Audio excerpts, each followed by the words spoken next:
হয়নি। আজকে 2024-এ দাঁড়িয়ে আমরা এখান থেকে বলছি বদল তো 2011-তে হয়েছিল, 2024-এ বদলাও হবে। হবে তো? হবে তো?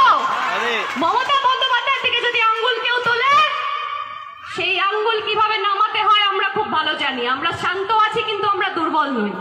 সিপিআইএম সায়ন সুজনরা ঘুরে বেড়ায়, তার একটাই কারণ, বদল হয়েছিল, বদলা হয়নি।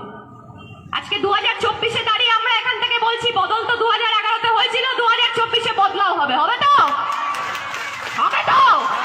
মমতা বন্দ্যোপাধ্যায়ের দিকে যদি আঙ্গুল কেউ তোলে, সেই আঙ্গুল কিভাবে নামাতে হয় আমরা খুব ভালো জানি। আমরা শান্ত আছি, কিন্তু আমরা দুর্বল নই।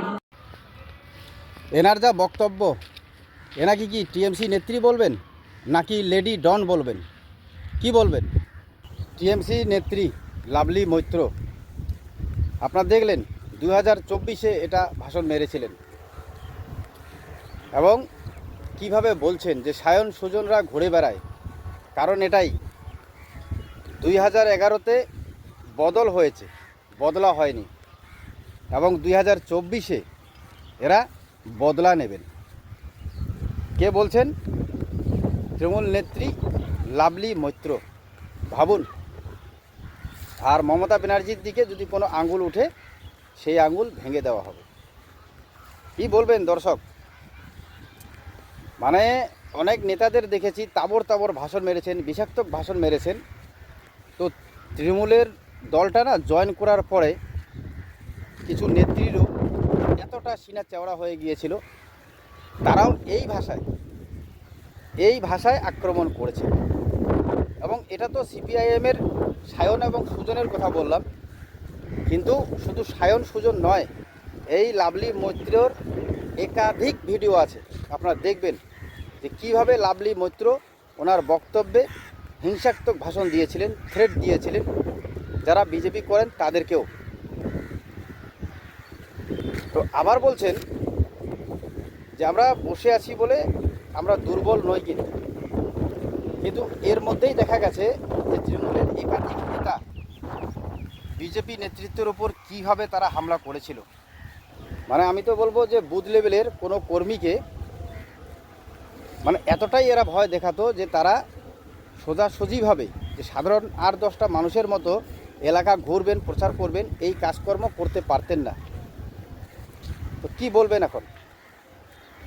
লাভলি মৈত্র তো বলেছিলেন 2024-এ যে মমতা ব্যানার্জির দিকে আঙ্গুল উঠলে সেই আঙ্গুল নাকি ভেঙে দেওয়া হবে। এবং সায়ন সুজনরা ঘুরে বেড়ায়, বদল হয়েছে 2011-তে, বদলা হয়নি, 2024-এ বদলা নেবেন, বদলাও হবে। তো এখন তো 2026 পড়ে গেল, এখন কি করবেন? এখন এই লাভলি মৈত্রর মতো যারা নেত্রী আছেন এবং এনার মতোই তাবড় তাবড় ভাষণ, বিষাক্ত ভাষণ যারা মেরেছেন, অনেক তৃণমূল নেতা আছেন, কি করবেন এখন? দেখুন এখন সব নেতা পালিয়ে বেড়াচ্ছে যারা এইভাবে বিষাক্ত ভাষণ দিয়েছেন। এখন পর্যন্ত কিন্তু বিজেপির তরফ থেকে বা বিজেপি কর্মীদের তরফ থেকে কোনো রকম বদলার নেওয়া হয়নি। এবং বিজেপির উপর মহল থেকে এটাই বলা আছে যে বিজেপির পতাকা নিয়ে বা বিজেপির কোনো কর্মী, কোনো দলের কর্মীকে কেউ আক্রমণ করতে যাবেন না। যদি এমনটা হয় তাহলে দল থেকে তাদের বের করে দেওয়া হবে। দেখুন, আর এই বিজেপি দলটাকেই আপনারা সন্ত্রাসবাদী, হিংসাত্মক কত রকম আখ্যা দিয়েছেন এই তৃণমূল দলের নেতা নেত্রীরা, এমনকি মমতা ব্যানার্জি পর্যন্ত। কিন্তু আজকের দিনে বিজেপির পশ্চিমবঙ্গ রাজ্যের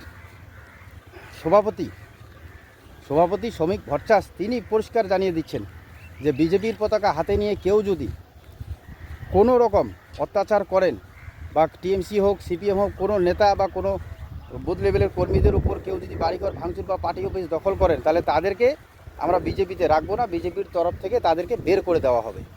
তাহলে ভাবুন, আজকে এই বিজেপি দলটা 2026-এ জয়লাভ করেছে বলেই আজকে আপনারা মানে ভালোভাবে থাকতে আছেন।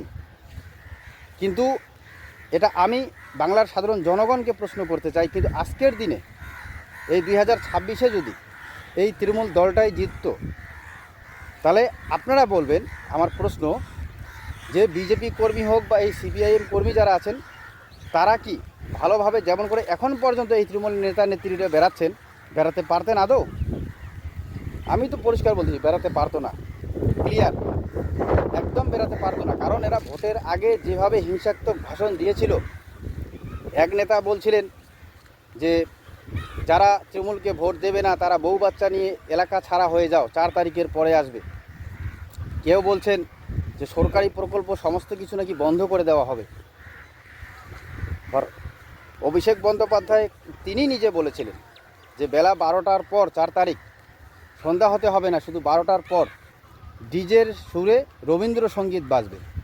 ভাবুন তো, এই ধরনের বিষাক্ত ভাষণ এই তৃণমূলের নেতা নেত্রীরা দিয়েছিলেন। আর এই লাভলি মৈত্রও পিছিয়ে নেই, তিনি অনেক বড় বড় কথা বলেছিলেন। এবং আমার হয়তো খুব যদি আমার ভুল না করি, তাহলে এই লাভলি মৈত্রই বলেছিলেন যে বাংলাদেশ থেকে যারা এসেছেন তাদেরকে আধার কার্ড ভোট কার্ড বানিয়ে দেওয়ার কথা, যদি আমি খুব ভুল না করি। তো বলবেন দর্শক যে এই লাভলি মৈত্র সেই কথাটা বলছেন কি বলেননি। এবং আপনারাও ভিডিও দেখলেন। এবার প্রশ্ন এটাই যে এখন এই লাভলি মৈত্র কি বলবেন অবশ্যই কমেন্টে জানাবেন যদি ভিডিওটা আপনার কাছে পৌঁছায়। এবং দর্শক এই ভিডিওটা বেশি বেশি করে শেয়ার করবেন যাতে বাংলার প্রতিটা মানুষের কাছে এই ভিডিওটা যায়। সজাগ থাকবেন। ধন্যবাদ।